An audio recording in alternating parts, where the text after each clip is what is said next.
15 अगस्त को लॉन्च हो सकती है देश की पहली स्वदेशी कोरोना वैक्सीन। सब ठीक रहा तो आने वाला स्वतंत्रता दिवस शायद कोरोना से मुक्ति का भी मंत्र लेकर आएगा। लाल किले से 15 अगस्त को प्रधानमंत्री नरेंद्र मोदी कोरोना की स्वदेशी वैक्सीन को लॉन्च कर सकते हैं। आईसीएमआर और भारत बायोटेक की साझेदारी से तैयार इस वैक्सीन का जानवरों पर परीक्षण पूरी तरह से सफल रहा है और इसके ह्यूमन ट्रायल की प्रक्रिया शुरू हो गई है। आईसीएमआर ने ट्रायल के लिए चुने सभी संस्थाओं को तय सीमा के भीतर इसके अनुपालन का सख्त निर्देश दिया है। यदि 15 अगस्त को यह वैक्सीन लॉन्च हुई तो यह दुनिया में कोरोना की पहली वैक्सीन होगी। वैसे तो पूरी दुनिया में कोरोना के 140 वैक्सीन पर काम हो रहा है, जो ट्रायल के विभिन्न फेज में है।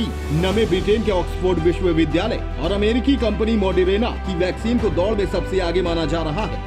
दोनों ही वैक्सीन ह्यूमन ट्रायल के तीसरे चरण में है। वहीं पूर्णतया स्वदेशी तकनीक से तैयार आईसीएमआर भारत बायोटेक की वैक्सीन को पहले और दूसरे फेज के ह्यूमन ट्रायल की अनुमति सोमवार को दी गई है। जाहिर है इस भारतीय वैक्सीन को दौड़ में पीछे माना जा रहा था। भारतीय चिकित्सा अनुसंधान परिषद के महानिदेशक डॉक्टर बलराम भार्गव की ओर से गुरुवार को वैक्सीन के ट्रायल के लिए चुने गए 1 दर्जन संस्थानों को लिखे गए पत्र से साफ होता है कि भारत दुनिया के अन्य देशों को पीछे छोड़ने की तैयारी में है। डॉक्टर भार्गव के अनुसार इस वैक्सीन का ह्यूमन ट्रायल जल्द से जल्द पूरा करने का फैसला किया गया है ताकि 15 अगस्त को इसे आम लोगों के लिए लॉन्च किया जा सके। उन्होंने साफ कर दिया है कि इस पूरी प्रक्रिया की सरकार में उच्चतम स्तर पर निगरानी की जा रही है और निर्देशों का पालन नहीं किए जाने को गंभीरता से लिया जाएगा। इसके साथ ही यह भी साफ कर दिया है कि 7 जुलाई के पहले ट्रायल के लिए लोगों का पंजीकरण भी हो जाना चाहिए। इस वैक्सीन को बनाने के लिए पुणे स्थित नेशनल इंस्टीट्यूट ऑफ वायरोलॉजी ने कोरोना के वायरस को अलग से विकसित किया और फिर उनमें से लाइव वायरस को भारत बायोटेक की प्रयोगशाला में भेजा, जहाँ उस वायरस को कल्चर कर बहुत सारे वायरस तैयार किए गए और फिर लाइव वायरस के आरएनए को रसायन का प्रयोग कर खत्म किया गया। एक बार आरएनए खत्म होने के बाद वायरस तो लाइव रहता है, लेकिन आदमी के शरीर में जाने के बाद उसकी संख्या बढ़ाने की क्षमता खत्म हो जाती है।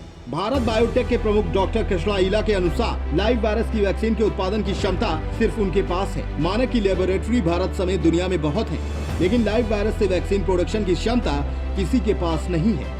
उनके अनुसार ह्यूमन ट्रायल में जाने के पहले इस वैक्सीन का 3 महीने तक जानवरों के 3 मॉडल पर परीक्षण किया गया, जिनमें चूहा और खरगोश शामिल हैं। एनिमल टेस्ट में इसे कोरोना को रोकने में 100% कारगर और सुरक्षित पाया गया। इसके अलावा एनआईवी पुणे ने बंदरों पर इसका ट्रायल अलग से किया है, जिसके नतीजे अगले 10 दिन में आ जाएंगे। आईसीएमआर के एक वरिष्ठ वैज्ञानिक ने कहा कि वैक्सीन का विकास बहुत कम समय में भले ही करने का लक्ष्य रखा गया है, लेकिन इस दौरान उसके मानदंडों में कोई ढील नहीं दी गई है।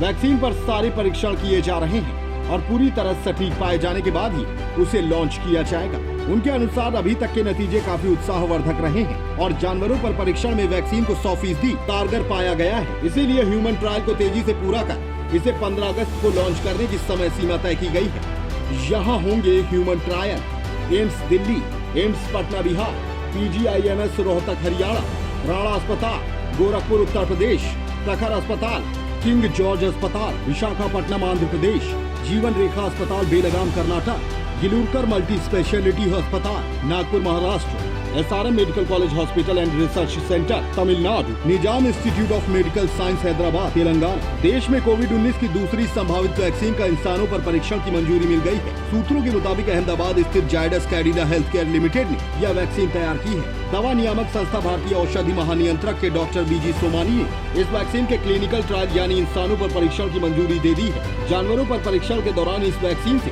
सुरक्षा संबंधी कोई समस्या नहीं पैदा हुई है। सूत्रों ने बताया कि जानवरों पर इस वैक्सीन के सफल परीक्षण के बाद क्लिनिकल परीक्षण के इसके पहले और दूसरे चरण की मंजूरी दे दी गई है। पहले और दूसरे चरण के इस परीक्षण के पूरा होने में करीब 3 महीने का समय लगेगा। Special report fantabulous news.